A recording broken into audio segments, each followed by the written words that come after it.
സാജിദ് അജ്മൽ കൂടി നമ്മുടെ കൂടെ. സാജിദ്, ഞാൻ ചോദിക്കുന്നത്, ഇത് രാഹുൽ മാങ്കൂട്ടത്തിന്റെ ഒരു കൂറ്റൻ ഭൂരിപക്ഷത്തിലേക്ക് പോക്കിന്റെ തുടക്കമാണോ? നിഷാദ്, ഈ രൂപത്തിലാണ് ട്രെൻഡ് പോകുന്നതെങ്കിൽ ഈ വി ഡി സതീശൻ പറഞ്ഞ 10,000 കടന്ന് ഒരുപക്ഷെ ശ്രീകണ്ഠൻ അവകാശപ്പെടുന്ന 12,000-നും 15,000-നും എന്ന ഭൂരിപക്ഷത്തിലേക്ക് പോകുമെന്ന് സംശയമില്ല. പക്ഷേ ഏറ്റവും പ്രധാനപ്പെട്ട കാര്യം BJP-യുടെ കോട്ട കൊത്തളമെന്ന് അവകാശപ്പെടുന്ന സ്ഥലത്ത് നിന്നാണ് ഇത്രയധികം ലീഡ് ഉയർത്താൻ കഴിഞ്ഞത്.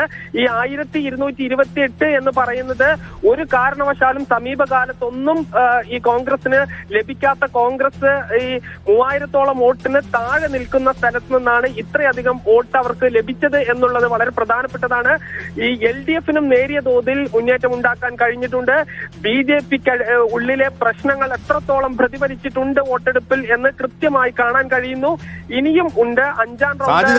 കഴിഞ്ഞ ലോക്സഭാ തെരഞ്ഞെടുപ്പിൽ BJP-ക്ക് 1225 വോട്ടിന്റെ ലീഡായിരുന്നു 3-ാം റൗണ്ടിൽ. അത് മൊത്തം തിരിച്ചു പിടിച്ചിരിക്കുകയാണ്.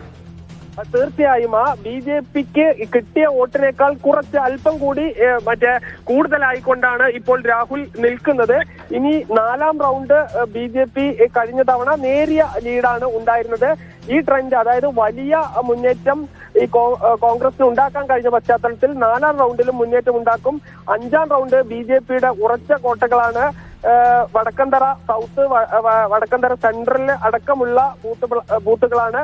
അതുകൊണ്ട് തന്നെ അതിൽ BJP-ക്ക് സാധാരണഗതിയിൽ ഈ വലിയ മുന്നേറ്റം, ഈ ശ്രീധരനെല്ലാം 4000-ലധികം വോട്ടിന്റെ ലീഡ് ഉണ്ടായിരുന്ന മേഖലകളാണ്.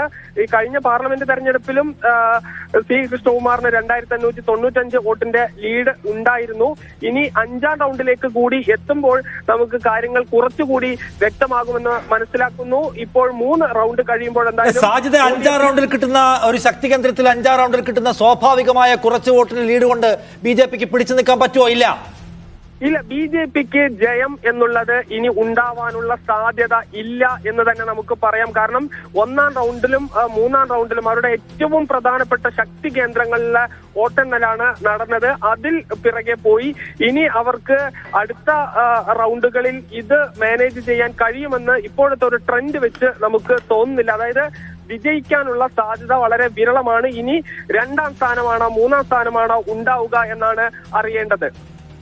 യെസ്, BJP 3-ാം സ്ഥാനത്തേക്ക് പോകുമോ എന്നുള്ളത് മാത്രമാണ് അടുത്ത ചോദ്യം എന്നുള്ളത്. അത് വളരെ ശരിയാണ്. കാരണം 2-ാം സ്ഥാനത്ത് സാജിദ്, സരിൻ എങ്ങനെയാണ് ഈ 3-ാം റൗണ്ട് പൂർത്തിയാക്കുമ്പോൾ തന്റെ വോട്ട് നില മെച്ചപ്പെടുത്തുന്നത് ഒന്ന് പറയാമോ? കണക്ക് സരിൻ ആദ്യഘട്ടത്തിൽ തന്നെ കൽപ്പാത്തി മേഖലയിൽ നിന്ന് LDF ഈ സരിനുമായി സംസാരിക്കുമ്പോൾ പറഞ്ഞത്, ഈ കൽപ്പാത്തി മേഖലയിൽ നിന്ന് ഞാൻ വലിയ മുന്നേറ്റം ഉണ്ടാക്കും എന്നുള്ളതാണ്. അത് കൃത്യമായിരുന്നു. കാരണം ഈ കഴിഞ്ഞ തവണ കഴിഞ്ഞ ലോക്സഭാ തെരഞ്ഞെടുപ്പിലും മറ്റും വളരെ ചുരുങ്ങിയ വോട്ടുകൾ, അതായത് 2239 എന്നുള്ളത് 850ഓളം വോട്ടുകൾ ആ മേഖലയിൽ നിന്ന് മാത്രം സരിൻ അധികമായി പിടിച്ചിട്ടുണ്ട്. അതായത് ഈ എലീറ്റ് കാസ്റ്റിന്റെ വോട്ട് സരിന് കൃത്യമായി പിടിക്കാൻ കഴിഞ്ഞു എന്നുള്ളതാണ്. അത് പക്ഷേ അടുത്ത റൗണ്ടുകളിലേക്ക് വരുമ്പോൾ ആ രീതിയിൽ വന്നിട്ടില്ല. ഇനി പഞ്ചായത്തുകളിൽ, മാത്തൂർ, കണ്ണാടി പഞ്ചായത്തുകളിൽ സരിൻ വലിയ മുന്നേറ്റം ഉണ്ടാക്കുമെന്ന് അദ്ദേഹവും LDF-ഉം അവകാശപ്പെടുന്നു. അങ്ങനെ സരിൻ പ്രതീക്ഷിച്ച പോലെ തന്നെയാണോ ഇപ്പൊ അത് പോകുന്നത്?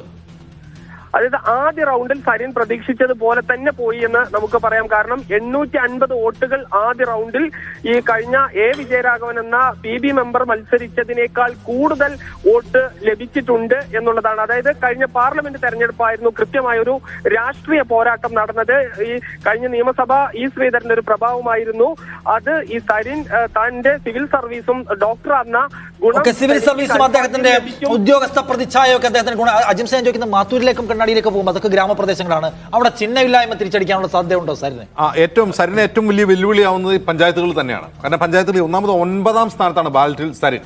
സരിന്റെ പേര് ഈ പഞ്ചായത്തിൽ അത്ര പരിചിതമാവണമെന്നില്ല. നഗരസഭയിലേതുപോലെ ചിഹ്നവും പരിചിതമല്ല. അതൊരു ചലഞ്ചാണ്. പക്ഷേ എങ്കിൽ പോലും അവിടെ കൂടുതൽ കോർ വോട്ടുകളാണ് അല്ലേ, പാർട്ടിയുടെ. അതുകൊണ്ട് കമ്മിറ്റഡ് വോട്ടുകൾക്ക് എപ്പോഴും അതിന്റേതായിട്ടുള്ള സ്വഭാവം ഉണ്ട്. ഇങ്ങനെ തെന്നിപ്പോകുന്ന ഒരു സാഹചര്യം ഉണ്ടാകും. അതേസമയം തന്നെ പഞ്ചായത്തുകളിൽ വലിയ പോൾ പെർസെന്റേജ്, വലിയ ക്യൂകൾ നമ്മൾ കണ്ട പോളിംഗ് ബൂത്തുകൾ ഈ പഞ്ചായത്തുകളിലാണ്. പിരായിരി, മാത്തൂര്, കണ്ണാടി എല്ലാം വലിയ ക്യൂകൾ നമ്മൾ കണ്ടിരുന്നു. പാലക്കാട് അത്ഭുതം സംഭവിക്കുന്നു, അല്ലെങ്കിൽ പാലക്കാട് UDF വിജയത്തിലേക്ക് സഞ്ചരിക്കുന്നത് മഹാത്ഭുതമല്ലെങ്കിലും, പക്ഷെ മൂന്നാം റൗണ്ടിൽ BJP മലർത്തിയടിച്ച് രാഹുൽ മാങ്കൂട്ടത്തിൽ ഇങ്ങനെ ഒരു പ്രചാരണ നടന്ന സ്ഥലത്ത് അവിടെ ഒരു സ്ഥലത്ത് രാഹുൽ മാങ്കൂട്ടത്തിൽ BJP വീഴ്ത്തിക്കൊണ്ട് വളരെ നേരത്തെ തന്റെ വാളുയർത്തി നിൽക്കുന്നു എന്നതാണ് ഏറ്റവും സവിശേഷമായ കാഴ്ച. രാഹുൽ മാങ്കൂട്ടത്തിൽ ഷാഫിയേക്കാൾ വലിയ ഭൂരിപക്ഷത്തിൽ, കഴിഞ്ഞ തവണത്തെ ഷാഫിയേക്കാൾ വലിയ ഭൂരിപക്ഷത്തിൽ പാലക്കാട് വിജയിക്കാൻ പോകുന്നുവെന്ന് ഏതാണ്ട് ഉറപ്പിക്കാൻ കഴിയുന്ന ഒരു ട്രെൻഡ് പ്രകടമാവുകയാണ്. 1228 വോട്ടിന് ലീഡ് ചെയ്യുന്നത് പാലക്കാട് മൂന്നാം റൗണ്ടിലാണ്.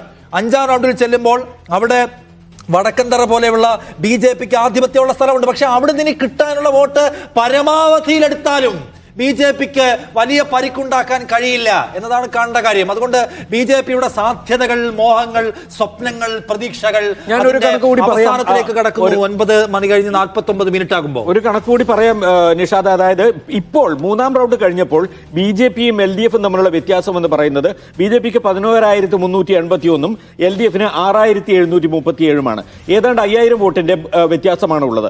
ഈ 5000 വോട്ടിന്റെ വ്യത്യാസം എന്ന് പറയുന്നത് കണ്ണാടി പഞ്ചായത്തിലോ പിന്നെ ഒക്കെ എത്തുമ്പോഴേക്കും അവർക്ക് മറികടക്കാൻ കഴിഞ്ഞാൽ സ്വാഭാവികമായിട്ട് അത്ര ശക്തി LDFന് അവിടെ ഉണ്ടല്ലോ. മറികടക്കാൻ കഴിഞ്ഞാൽ രണ്ടാം സ്ഥാനം ഉറപ്പാണ്. ഓക്കെ, പോസ്റ്റൽ വോട്ടുകൾ ഒഴിവാക്കി ആദ്യ 3 റൗണ്ടിൽ 3 മുന്നണികൾ നേടിയ വോട്ട് നമുക്ക് പരിശോധിക്കാം. ഒന്നാം റൗണ്ടിൽ BJP 4127 വോട്ട് നേടി. രണ്ടാം റൗണ്ടിൽ 3442 കുറഞ്ഞു. മൂന്നാം റൗണ്ടിൽ 3812 നില മെച്ചപ്പെടുത്തിയെങ്കിലും മൊത്തം 11,381 വോട്ടാണ് ഇതുവരെ BJPക്ക് ലഭിച്ചത്. UDFന് 3070 വോട്ടാണ് ആദ്യ റൗണ്ടിൽ ലഭിച്ചെങ്കിൽ അത് അവർ 3700 ആക്കി. രണ്ടാം റൗണ്ടിൽ. മൂന്നാം റൗണ്ടിൽ വൻ കുതിച്ചുചാട്ടം 5517 വോട്ട് രാഹുൽ മാങ്കൂട്ടത്തിൽ നേടി. നിലവിൽ അവർക്ക് 12,257 വോട്ടുണ്ട്. LDFന്റെ വോട്ട് നോക്കുക, 2127 വോട്ട് ആദ്യ റൗണ്ടിൽ നേടി.